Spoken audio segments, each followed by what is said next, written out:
Welcome everyone back again to our third and final session on the series of ethics from Indian epics. In the first two sessions, we had focused on personal and interpersonal ethics. Today, the focus is on leadership. Okay, so that's the focus for today. Because generally, there are these three parts to everybody's life, right? One is the personal aspect. The second is interpersonal relationships and so on. And the third is leadership. Everybody of us would play all these roles. Some of us would be a leader in a smaller sense, like a leader in a family is also a leader. Like every woman, is a leader in her family or whatever. So every man is a leader in certain relationships. But of course, here we will also be focusing a little bit more on political leadership or leadership at a very mass level. Okay, ethics in that. So these are some of the topics that we need to discuss today. Okay, so we will start with certain quotes on leader and manager. We will see some very important lessons from our epics on public over private lives, and we'll have some interesting discussion based on that. We will look at certain leadership model, the leadership model of Ravan and the leadership model of Rama from the Ramayana. We will see how leader represents collective consciousness and how in a way we are responsible for the leaders that we have. We'll talk about the leadership as seen in the Mahabharata, which is basically reluctant, equipoised and integrated. And finally, we'll conclude with some quote from Chanakya. So this is our agenda for today, and hope everyone will be attentive and pay attention. Okay, so let's start with some quotes. The modern, so basically, there are these various quotes on ethics, which are very interesting to see. The modern viewpoint is it's not about being good, but being great. So this is a thought process. It's not just about being good, but it is about being great. The idealist says it's not about being great, but about being good. That's someone who is like very ideal. That's idealistic thought process. Like Gandhi would say that perhaps. The pessimist will say it doesn't matter since everything will be flowing towards flawfulness. That means everything in the end is destroyed. So it really doesn't matter. The illusionist says nothing actually exists. Good and great are both creations of the mind. Okay, so I want to start with these quotations because they do indicate that people think differently, and hence you see such ideas coming up. Okay. However, going ahead, so since we are talking about leadership, at the outset, I would like to distinguish between a manager and a leader. I'm sure we all hear these terms repeatedly, right? All of us have heard the term manager, and we have also heard the term leader. So what is the difference between the two? So please note, management is action-centric, where leadership is purpose-centric. So in management or for a manager, it is all about action, getting things done, like a project manager, imagine. Or some of you, I think, are BBA or MBA students. So then, you may be a manager in some firm. So it's basically action-centric. So management is different from leadership. Leadership is more purpose-centric. Management is centered around systems. Leadership around community. Okay, leadership tends to be community-centric. Manager in certain way uses people because he has to get things done, right? Because he's focusing on action, system. So a manager has to use people, whereas a leader inspires people. Okay, the leader basically is inspiring people to get things done. So one good example from the Ramayana is of Jambavan, who basically inspires Hanuman to jump over the ocean and find Sita. So if you know the story, all the monkeys have arrived at the shore of the ocean, and everyone is wondering who can jump. The distance is 100 yojanas, around 800 miles, and every monkey says how much he can jump. Hanuman is quiet. Finally, Jambavan inspires Hanuman by saying that, hey, you can actually do it. And he inspires him to do the task. So this is a leader. He basically inspires people. A manager is focused a lot on efficiency because he's system-centric, action-driven, focused on efficiency. Leader is more sensitive to people. Manager delivers results. Leader delivers people. It's more people-centric. Manager, in certain sense, represents the God's discipline, caution, and control, we could say. That's what manager represents. Leader represents God's compassion, trust, and strength. So they also represent different aspects of the creation. Manager ensures and implements discipline, whereas a leader inspires and encourages people. Okay, so there is some difference between manager and leader. Today we are talking about leadership. So before we went into leadership, I thought you should know the difference between a manager and a leader. Hence, we made this discussion. I think this discussion would make it very clear to you what we are talking about. Okay, so just like if you see the Taj Mahal, I put the Taj Mahal also here. The Taj Mahal, in a way, was a project which was successfully accomplished by Shah Jahan. But then it was management driven. It was not leadership driven. In fact, there are many stories how the artisans who made the Taj Mahal, it was ensured that they would not make any such monument again. So at least there are folk tales that say that some of their hands, etc., fingers were chopped off so that they do not do such a architecture again, and they replicate the Taj Mahal. Okay, so my purpose in saying this is that that's how a manager functions, because he's more the project centric, system centric, not so much people centric. So this is one very important. I hope this point is very clear. Moving ahead, so these are also certain important quotes, about India and the West in general. India, by and large, our infrastructure is considered incoherent. I mean, of course, we are improving in infrastructure, so I don't want to belittle the Indian infrastructure. But still, compared to the Western world, certainly our infrastructure is not all that great, right? Our roads are, of course, which are improving tangibly in recent years, and we wish that they come to the Western standards. But still, our infrastructure is still considered not world class. It's considered incoherent. But amazing thing about India is our relationships are pretty coherent. In India, even today, the official rate of divorce is 1%, whereas in most Western countries, it's more than 50%. So the difference is too much. Of course, somebody may say that in India, people just stay in marriage out of force, okay? And many women are tortured and this and that, but still they are staying and so on. Okay, I don't want to debate too much on that, because I do feel that in certain ways, our spirituality and religion has also played a role in this. Where we have valued relationships. The relationships are coherent. In the West, infrastructure is very coherent. It is excellent. I'm sure some of you may have traveled to the Western countries. At least in whatever I traveled, I found their infrastructure too good, classy, as in we are miles behind them even now. But families are unfortunately pretty much broken. So everywhere in the Western world, families are pretty broken. And you would not see too many families together. I mean, the percentages is hovering around 50% on an average. In certain countries, it could be 80% broken houses, families. Others, it could be 40, 45%. But still, the percentage is very high. India is catching up sometimes in relationships. So my point here is that India focused traditionally, our epics focused a lot on decentralized leadership. Now try to understand what is centralized leadership and decentralized leadership. And I'll tell you how this is connected. Centralized leadership means, like in traditional times, the king, the ministers, the army. In today's times, the prime minister, or, these are centralized leadership because they are leaders holding a formal position. So that's called centralized leadership. But there is something called as decentralized leadership. Like, for example, parents, teachers, our heads in the village, they also are leaders only, but they are decentralized. It's not a centralized structure. It's based on the family and society. And their position is also very important because they help with the internal growth of an individual. So the centralized leadership, like the king, minister, army, help with the external growth.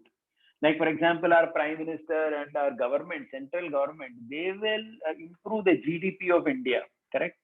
They may improve the living standards of all Indians. They may improve the infrastructure, the roads, the railways, the airports, and so on. So they will improve external growth. But internal growth can improve by decentralized leadership, which we need to value. Okay. Morality basically is an internal responsibility. So this is one very important point that I'm saying from my session 1. that ethics and morality is actually internal responsibility. Hence, it is a responsibility of the decentralized leadership to ensure ethics. Legality is only the government's responsibility, crime, etc. They are not supposed to do all these things like stopping alcohol and all that. It doesn't really serve any purpose. I'm sure all of you who have some business sense know this, that when you ban anything like alcohol, like in Bihar and some places they have banned, we know that there is an entire industry, black market that is existing, supplying all the things that are banned. And in fact, it can be very dangerous for people to buy from such places as well. So my point is that government is not supposed to get into the morality. Their business is actually legality only. And that is the European model by and large, which is what our Shastras are also saying. So that's actually the ideal thing. And decentralized leadership should take care of all this. In fact, all these kind of forums that we are having where we are coming together to discuss Mahabharata, Ramayana, Bhagavad Gita, or whatever, the Indian epics, they are all serving the same purpose only. They are all trying to help us understand the need of this decentralized leadership. Okay, now let's go into our today's discussion. Okay, pardon me for, I'll explain the theme that I put up.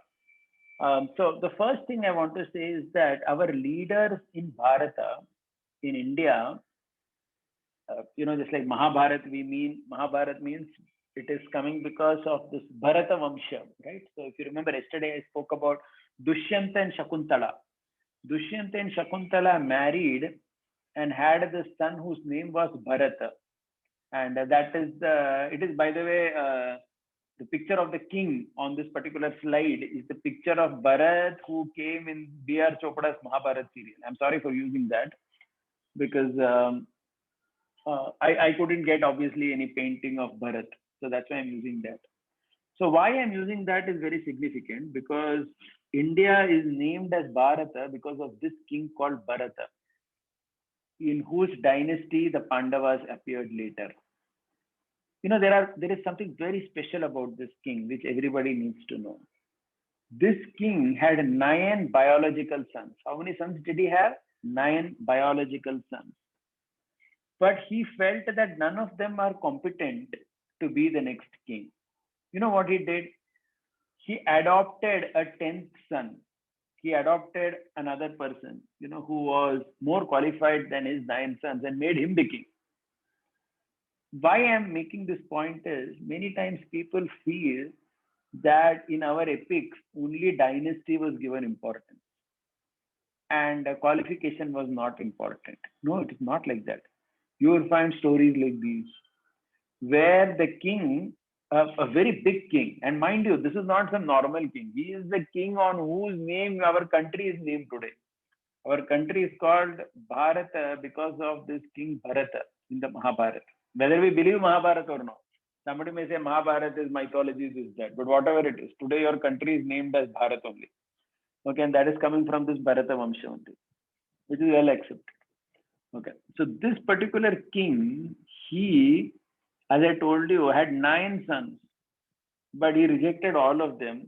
In fact, certain accounts even say that he had all of them executed because he felt that if they continue, then they will not allow the 10th fellow to rule well. But anyway, that's besides the point. The point is that he adopted a 10th fellow and made him the king.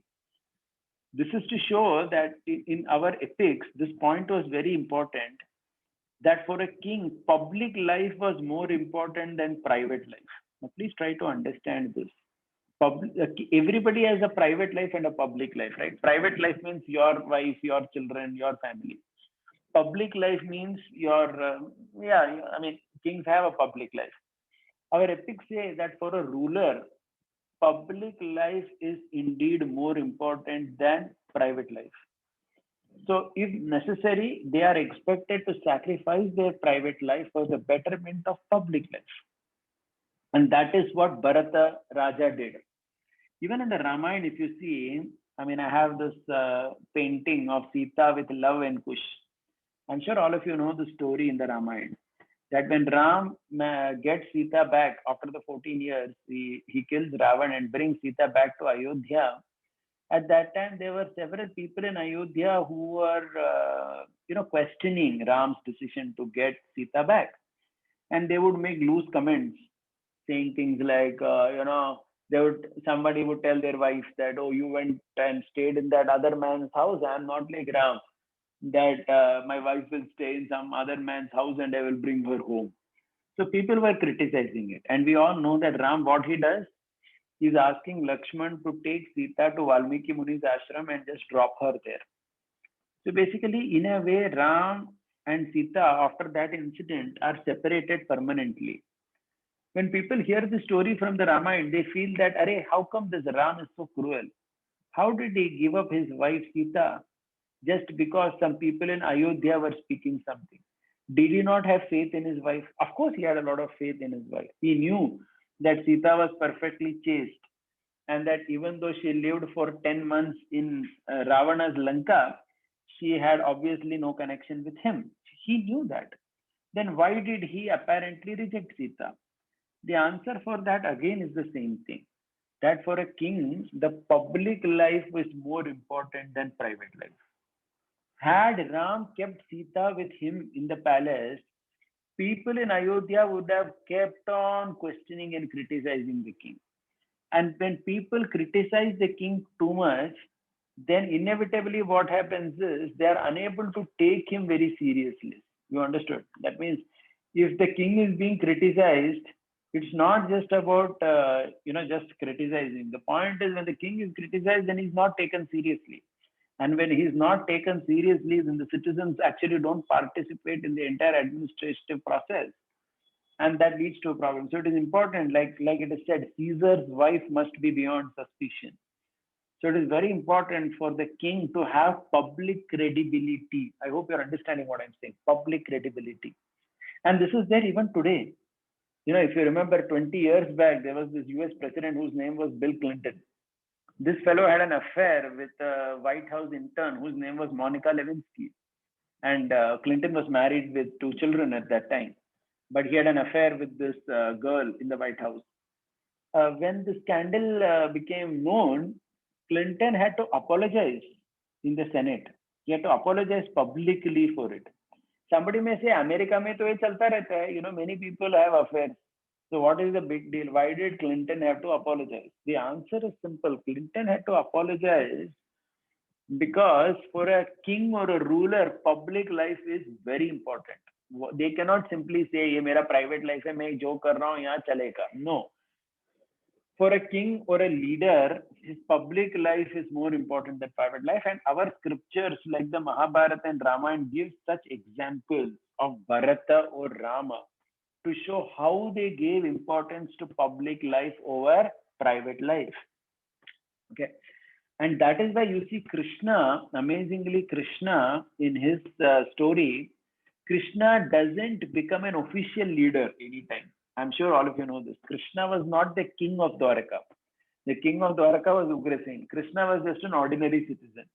One reason why it is said Krishna did not take the position of a king is, when you take the position of a king, then your private life comes under scrutiny. And Krishna did not want that. Krishna lived his private life, his life with his devotees very fully. So, for example, Krishna marries several queens, right? So normally a leader is not supposed to do that. Oh, that's why we have Ram's example, where he marries only one. Because that's an example a leader sets. But Krishna came in a different role totally. He came to give pleasure to his devotees. And also another important thing, Krishna married several times because all these girls, there were this group of girls who were kidnapped by one king. Okay. And Krishna had defeated that king. And that king, Narakasura's name was, he had actually kidnapped all these girls. And these girls told Krishna that now we go back to our house. Nobody will marry us. Nobody will take care of us. We are all neither here nor there. So you only have to be our husband. Okay. So he took that particular role. But the point is, he never took the role of a public figure like a king, etc. Because then it would become very difficult. Okay. So that's why Ram's example is Maryada Purushottam. It's more ideal from a human being perspective. Krishna, we can take his teachings from the Bhagavad Gita, but what he did in his life, we cannot imitate that, because that's beyond us. Okay, now another thing I have in this slide, somebody may question, is why have I put these photographs of this Congress party? I have put it because in modern times there has been a lot of discussion in political circles, in television shows, if you post about dynasty politics in India. In India, there are almost 1,500 very famous politicians whose dynasties are only continuing, and most political parties in India are unfortunately dynastic. Okay, dynastic political party means the power goes on from the parent to the child, and so on, where there is no space for anyone talented to come up, but it is restricted to the family. And when a political party exists like this in a very strict dynastic sense, where the people of the party are giving more importance to their private life, because what all political parties are doing, where the role of the president or the role of the chief minister or the prime minister passes only from father to son to daughter to wife, like that, is basically that there is no place for merit. Okay, and in such places, public is not given importance. It is that private family that is unfortunately being given importance. So this is something as Indians we really need to question, and we should demand from all politicians that they move towards meritocracy rather than pure dynasty, unless of course the dynasty has such an illuminating figure, which is not going to happen always. And that's why we see that as the dynasty party gets older and older, it simply gets destroyed, because competent people don't exist in that dynasty. And because of this type of ethic, which I would call it as a improper, wrong type of ethic, where you have given your private life more importance than public, there is an issue. I hope all of you are able to appreciate this point. Okay. Another important thing which I want to talk today is about the ethics of a leader. The difference between a leader like Ram and Ravan. There is a big difference, and this will teach us from the Ramayana the right ethic and the wrong ethic also. The difference basically is that leaders like Ravan, basically they only used people. So we should always be very careful from any leader who uses people, because such leaders are extremely selfish and they don't mind if their own people get destroyed. Okay, so we have seen examples like Adolf Hitler or all these people have put here, this Gaddafi and Saddam Hussein. These type of leaders in the 20th century we have seen in the world, where they were mainly concerned about protecting their own skin and position, and for that they didn't mind killing or the destruction of so many people. Okay, which is really a very big challenge, because such leadership represents the leadership of Ravan. That's what Ravan did to Marich, right? When Ravan sent Marich to take the form of a deer and allure Ram away from Sita, he knew very well that Marich will be killed, but he doesn't mind that, because that's what this type of leadership represents. They are exploitative in nature and they don't mind destroying their own people just to cement their own position in the leadership hierarchy. But whereas leaders like Ram were never like that. It was never about using people. It was about relationship. If you see Ram, when he meets Sugriv, when he meets Vibhishan, the way he deals with them, for example, even when Ram conquers Lanka and he defeats Ravan, he doesn't become the king of Ravan. This is something very important that all of you need to appreciate. That in our epics, whenever any king conquered another kingdom, that person never became the king of that place. That person's son or somebody from that place only became the king. Like Ram defeated Ravan, but who became the next king of Lanka? It was Vibhishan who becomes the next king of Lanka. It is not that Ram is sitting in Ayodhya and ruling Lanka by remote control. No, Vibhishan becomes the king. Okay, so it was only in this European and Arabic invasion which we saw in the last 1,000 years across the world, where these people went and literally destroyed civilizations. If you read about the Spanish and the Portuguese who went to South America Then, and there was absolutely unethical things that they did. They destroyed the entire culture only of South America. Today in South America, those who are there, they're all just Spanish and Portuguese. That original South Americans are all finished, destroyed. The Inca civilization and the Mayan civilization completely destroyed by the Spanish and the Portuguese people, right? So basically, this is something which is not the ethic that we learn from the Ramayana. The ethic we learn from the Ramayana and the Mahabharata. In the Mahabharata also, you see this Yudhishthir fought against a king called Jarasandha. But when Jarasandha was killed, Yudhishthir did not become the king of Magadha. Jarasandha's son only becomes the king. Somebody from that place only becomes the king. Okay, so this kind of ethic was there in our leadership. That's why India, it is said that never went in invading countries and doing all that. This was something never done by India. And we actually take some pride in that. Now, another thing I want to tell you is that, leader represents the collective consciousness of people. Now, try to understand this. So, there is this whole statement called as Yata Raja Tata Praja. That means the king or the prime minister, if you want to call it in modern times, represents the collective consciousness of people. So, if you have a wrong type of leader, then if you ask the question who is to be blamed, then it is yourself to be blamed for having that type of leader. Are you understanding the point? So for example, if you see even today in many places in the world where they have leaders who are absolutely incompetent, it is the people's fault that they elect such people or promote such people in such positions. Okay, especially in modern democracies, it's all the more like that. We actually get we deserve the leaders that we have. It's like I come from Tamil Nadu, and in Tamil Nadu, if you see carefully, the politics is such over there that during every election, there is open distribution of money. This is like nowhere else in India. In fact, if any of you are not from Tamil Nadu, you will not even understand what I'm saying. They distribute money, liquor, they distribute television sets, they distribute fans. All these things are openly distributed, basically bribing the voter. And the voters also take all types of gifts from different people. From some politicians, they will take TV. From another fellow, they will take a mixer. They will take cash from someone, and they will vote for whomever they want to or whatever.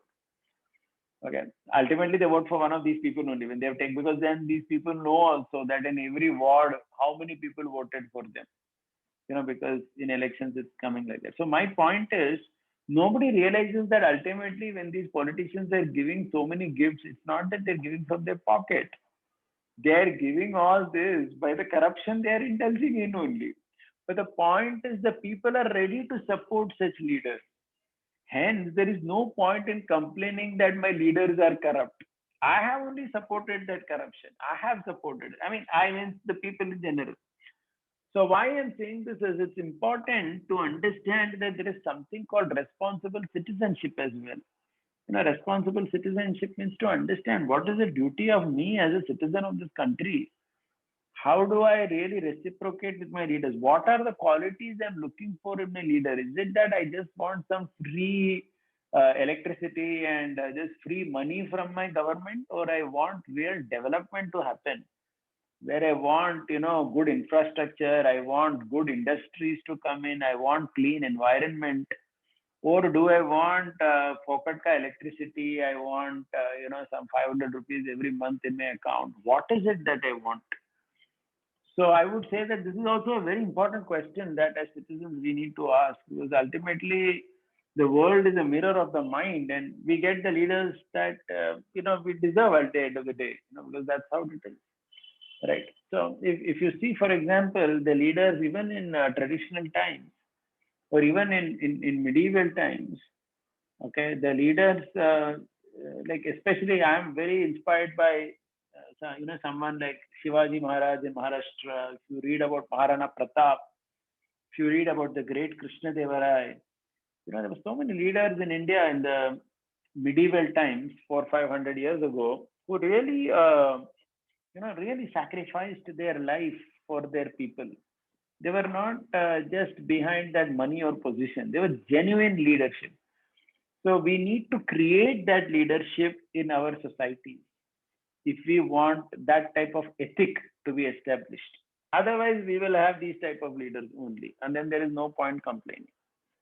Okay. Another very important lesson we have from the Mahabharata about leadership is how leadership is supposed to be reluctant, equipoised, and integrated. Now, please try to understand these three words. Reluctant leadership means the ideal leader is one who is not behind that post. That is called reluctant leadership. Matlab, he is not chasing that post, and that is exactly what Yudhishthir was in the Mahabharata. See, the difference is between Yudhishthir and Duryodhan was that Duryodhan very much wanted to be the king. Yudhishthir did not want to be the king personally. I mean, he was not, behind that position. See, because please understand, leader is a title, leadership is a responsibility. Okay, so Yudhishthir was never behind, he was a reluctant leader. But he was encouraged by all the good people at that time, Krishna, the other Pandavas, the rishis, the Brahmanas, that a person like you, O Yudhishthir, who is so qualified, must take on the position of a king. You should not run away from this responsibility thinking that, hey, this is not for me and so on.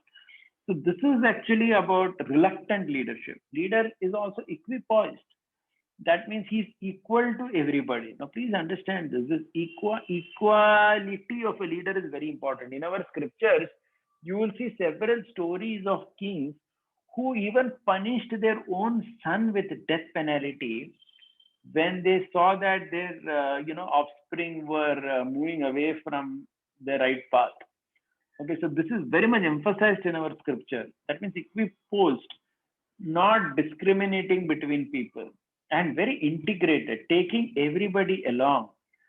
Okay, not taking everybody along means to ensure that there is real all-round growth in society and nobody is left behind in terms of anything. So these are some very important points for a public leader, for a politician, for a king, etc. Which is something we need to keep in mind when we elect our own leaders to see if they have these type of qualities, etc.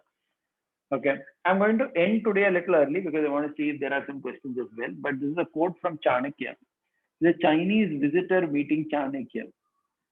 It's a very beautiful story. When the Chinese visitor came and met Chanakya, what happened was Chanakya was the prime minister of the king, but he was leading a very simple life, very, very simple life. This was a characteristic of these type of persons, leaders. So Chanakya, the Chinese fellow, remarked, when ministers stay in when ministers stay in simple dwellings, subjects enjoy good housing. When ministers live in extravagantly, then the subjects are bereft of dwelling. A very interesting quote, because what you understand in this particular quote is also that how just to give you an example, like if you see in India also, some of the greatest kings in India, they did not have a very big palace. Like if you see Shivaji Maharaj, where is the palace of Shivaji Maharaj? He never made a palace for himself. Maharana Pratap, Krishna Devarai, many big kings, Pratap Rudra of Orissa.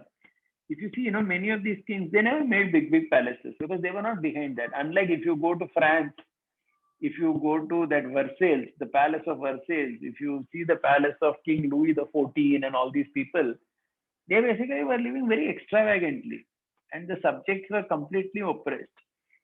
But real leadership means personally to live very simply. So then only you don't have any ulterior motive. Okay. So Saucha in the Mahabharata, it is said, was not just cleanliness, but also integrity and transparency. It's a very important point. When we say Saucha, cleanliness, in the Indian understanding of cleanliness, it's not just clean physically, like wash your hands with Dettol also, but it is about integrity and transparency. Okay, I want to end by quoting this very famous verse of Chanakya and talking about it. It says, Prata Dyuta Prasangat, Madhyana Stri Prasangat, Ratrau Chaura Prasangat iti kale gacchati dhimata. So Chanakya says, intelligent people spend their morning discussing about gambling. Prata Dyuta Prasangat means gambling. Madhyana Stri Prasangat, afternoon they discuss about the woman. And Ratrau Chaura Prasangat, at night they discuss about the thief. And in this way, they happily spend their time. Obviously, somebody may say, what is this gambling, woman, and thief? The answer is gambling refers to the Mahabharata. That means morning time discuss about Mahabharata. Madhyana Stri Prasanga means afternoon time discuss about the Ramayana, because Ramayana is mainly the story of Sita. And Ratrav Chaura Prasanga, at night you hear about Krishna. Why Chanakya said this is because these three books which are there, the Mahabharata, the Ramayana, and the what we call as the Bhagavad Puran, the story of Krishna, they will give us perfect understanding of ethics. They will give us the perfect understanding of how to lead our life holistically. They will give us the understanding to almost all questions in life in terms of why something happens. The philosophy that is conveyed in these books are very, very deep. Please try to understand these Indian books like the Mahabharata, Ramayana, and the Bhagavad, they are not just faith centric. You know what is faith centric? Faith centric means you must believe in this God, you must believe in this person. It is not about belief. In that story, there is unlimited philosophy, there is unlimited practical application. It's the Mahabharata, Ramayana are just out of the world stories. That's why we see that, even whenever our in television they make a serial on Mahabharata or something, it becomes very popular. When I was a child in the 1980s, B.R. Chopra had made that Mahabharata serial, which is there on YouTube in the 1980s. That was so popular. Perhaps none of you were born at that time. You may not know, but you can ask your parents. When that serial was telecast on the TV at 10 o'clock on Sunday morning, there was nobody on the street. No one. I mean, I was born and brought up in Bombay. The roads were actually empty. Everybody was watching it. That is how that story mesmerized everybody. Everyone. I mean, it was not just only the Hindus who were watching. Christians, Muslims, I mean, everybody, because the story is so captivating, the story of the Mahabharata. Even recently, when the Star Plus had made a Mahabharata, which was dramatized slightly differently, but it was very well done. It was a very big hit. It was a super hit actually on their channel. Why I'm saying, because that story is just mesmerizing, and that story has all the philosophy that you want to look in the world, all the ethics that you are looking for. You can understand just by hearing the story of the Mahabharata. And of course, looking at television serial perhaps is not the best way of understanding the Ramayana and Mahabharata. But what I'm saying is, even in that, there is so much nice things because they have a mass reach. Okay, best is to understand Mahabharata, Ramayana, Bhagavad Gita by discussions like this, where one is able to discuss deeply the subject and come up with something valuable. Okay, so I'm ending today's session by once again just quickly revising what we saw. Today we saw basically, I'm just going over my slides just once again, and then I'll take questions. So I said that in the last two sessions we had seen ethics from the perspective of individual as well as interpersonal. Today we saw from leadership. I started off by certain quotes, which basically made sense that everybody has their perspective on ethics. I also spoke about management and leadership. This was very important because this gives us an understanding that leadership is more people centric, whereas management is project centric. Then we saw about infrastructure and inner structure. I discussed this point, how centralized leadership, like the king, the ministers or prime minister or whatever, that is for external growth of an individual. But decentralized leadership is also very important, like our parents, our teachers, the village heads. They help you actually with internal growth. Then I spoke of how the leaders in India, they focused on public life more than private life. We spoke about the story of King Bharat of the Mahabharata, who basically sacrificed his own 9 sons and adopted a 10th son and made him the king because he was more qualified than his 9. Similarly, we saw why Ram banished Sita or sent Sita away to Valmiki's ashram because his public life was being challenged. He could either be a king or he could be a private individual living. But as long as he wanted to be the king, it was very clear that he couldn't live with Sita. So we were discussing how in today's politics, unfortunately, there's one unfortunate part in India where there is too much dynastic politics, where people of a particular dynasty only continue to be in power or hold those votes, even though they are past their sell date. So I think they need to learn from these ethics of the Ramayana and Mahabharata. Then I also spoke about the difference between the leadership of Ram and the leadership of Ravan. The leadership of Ravan was about using people, in which people eventually get destroyed. Whereas the leadership of Ram was about inspiring people and not using them for his own benefit. I also mentioned how we ultimately are responsible for the leaders we get. If that is what we want, free things, free everything, then we will have such leaders who promise too many freebies, but we should really ask our leaders for the right type of development, right type of business environment, so that the country can progress rather than all this free stuff, which comes at our own cost only. I spoke from Mahabharata how Yudhishthir's leadership was reluctant, equiposed, and integrated.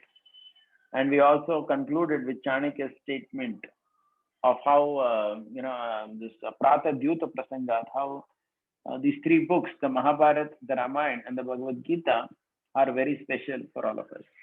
I request all of you to please continue on the path of your spiritual quest and learn more from these scriptures, these ethics, so that you progress well in your personal life. Wishing you all the best. Thank you very much. Any questions or comments we can take?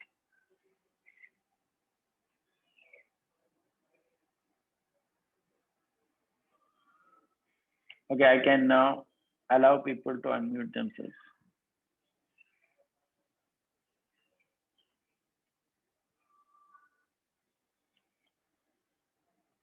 Anybody with any questions or comments?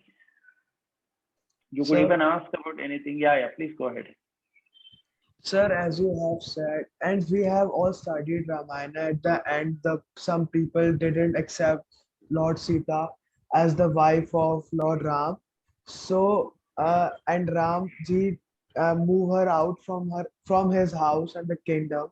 Sir, as Ram ji is a king of Ayodhya, and everyone knows he killed Ravan the demon, and he's like a god, as we have seen in the Sagar's Ramayana, their mother and some people makes a statement that Lord Ram is a actual god of that time, and he is. So why people deny their fact, like how he accepted, like why Sita ji left the kingdom? Like my question is this: why? Yeah, see, please try to understand the Ramayana. In the Ramayana, if you read the Ramayana, Ram doesn't present himself always as a god or something. It is not like that. It is, we know that he is the supreme personality of Godhead, etc. But the Ramayana, in the Ramayana, whenever he comes to this world, so there is something called Avatara Tattva. Avatara Tattva means whenever the Lord comes in a particular form in the world, he never asserts himself as the supreme God or something. He will just live like a human being. See, this is very important, because otherwise, because if he's always going to say that he's God and he's independent of all rules, then there is no lesson to learn for people. He lives just like a normal human being, going through all the joys and sorrow, just like you and me do. So let's understand this very clearly. This is the function of avatara. So similarly, when Ram comes to this world, he behaves just like an ordinary person. He goes to the forest, he obeys his father, he has relationships with his brothers and his wife and so on. And he's searching for his wife who got kidnapped. He got her back, but he was a king. As a king, he had to play that role well. And what was the role as a king? To ensure that his subjects are taking his word seriously. Because if a king is not treated seriously by his subjects, and the king is always the butt of jokes of everybody, then nobody will progress in any way. That is why he comes at a crossroad where he understands that either I can live with Sita happily like a private individual, or I can be a king. And for whatever reason, he chose to be the king because that's the service he wanted to do in the world. Hence, he had to be separate from Sita. So that is the point. Sir, my question is like from the people's point of view, not king's point of view. Like how Yeah, people from the understood people's that. point of view, no, people didn't understand or take it that he's God or something. No, it was not like that. It was not that, I mean, maybe very few people knew about it, but whenever the Lord comes as an avatar or something, it's not that everybody knows he's God and all that. No, no, no. They just look at him as a nice king. That's how they look at him. Rama Rajya, he is known for being an ideal king. That is how it is. That's how the story of Ramayana also is. In the Ramayana, there are very few places where it is revealed that he is not an ordinary human being. Otherwise, by and large, he is presented 99.99% of the time in the story as a normal human being only. Maryada Purushottam Ram. That's how it is. Okay, understood. Yeah, thank you. Any other question?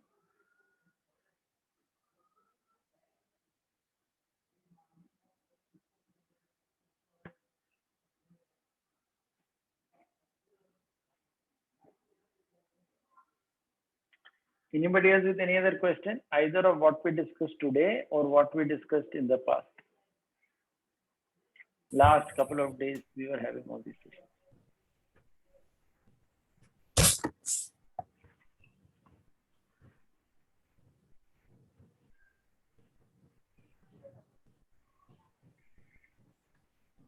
So actually, I want to ask something. This is Samruddhi. Yeah, please go ahead, Samriti. Yeah, so again, coming back to the question that Ashutosh asked, that for the welfare of the society or for doing good to the society, at a certain point, Ramji had to left Sita, so as to he has to compensate for his own personal life so that he can do good to the others.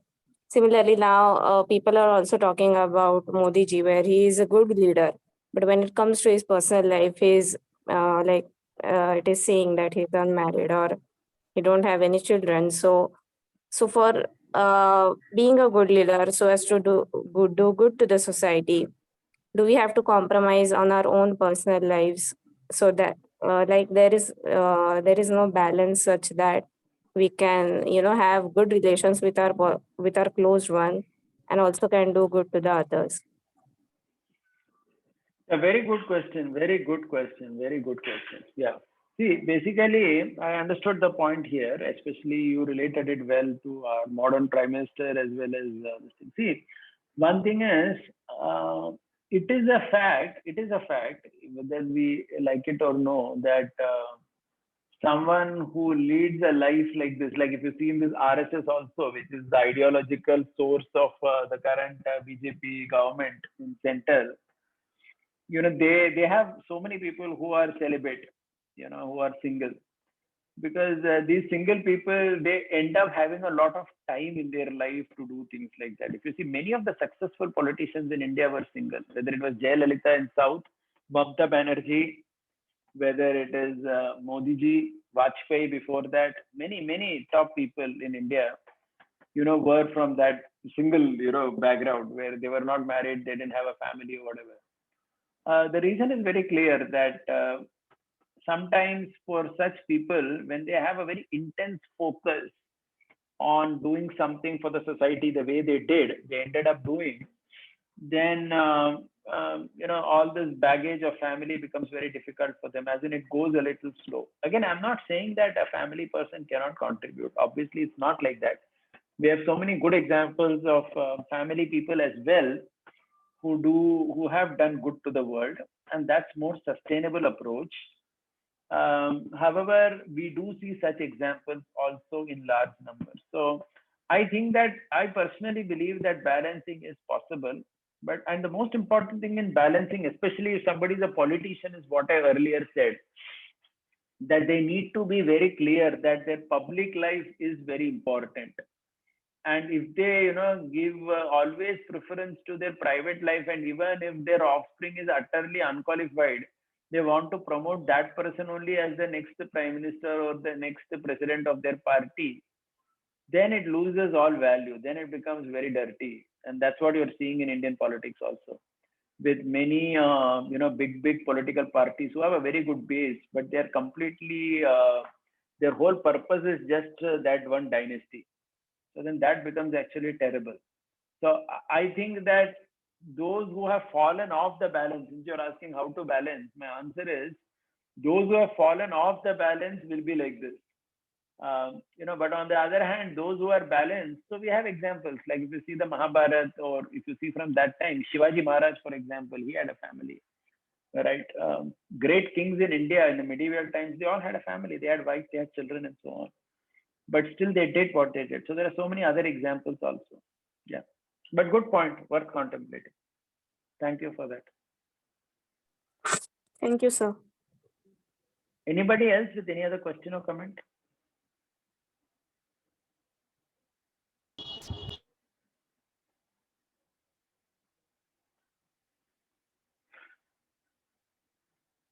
So, Shinema, you would like to take over?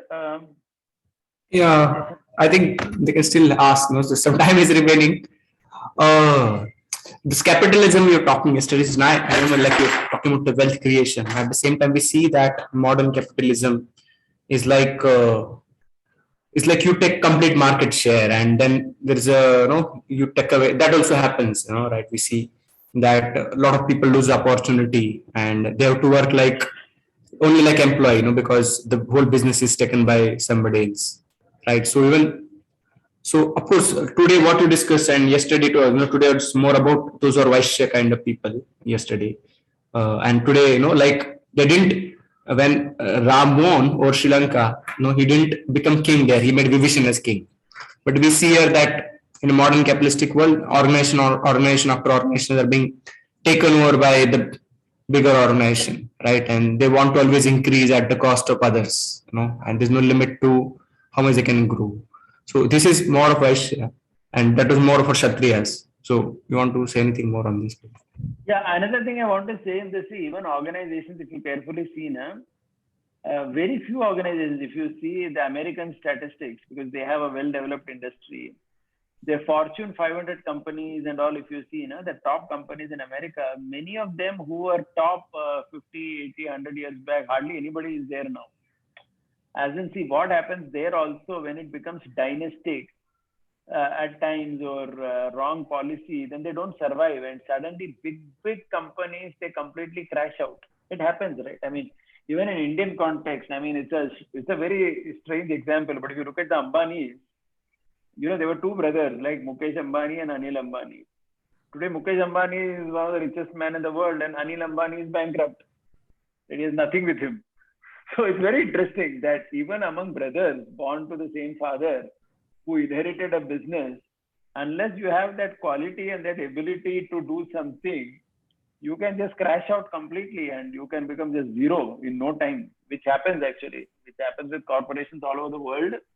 And we have seen in India also that has happened. So I do agree that our Shastras, they talk about businesses or things that are more localized. What has happened today, it's all a global market. So that's why you see the same person controlling business everywhere.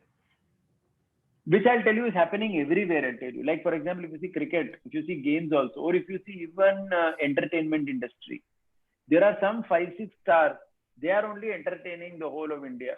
Correct? Since the time I was small, the three Khans, the Devgans, the Amitabh Bachchans, and all these people, some group of 20-30 people, they are ruling Bollywood since 20-30 years. Does it mean that aren't there local people also who can entertain? If you see India before, the focus of plays, Natya, was very much. In Natya, what would happen is, in every village, there would be some star.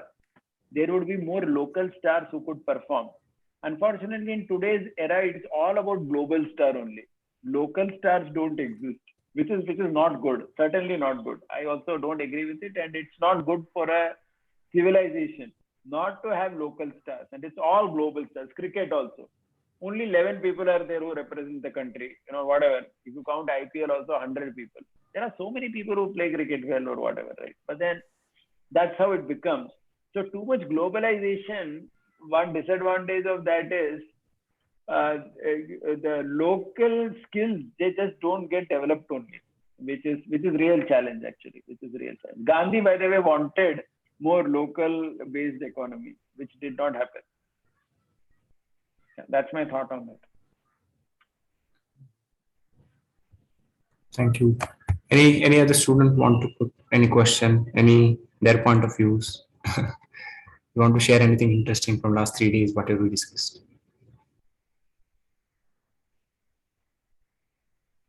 So by the way, I shared a feedback form. You can definitely, in the chat, you can fill the feedback form. Also shared Sir's YouTube channel. He regularly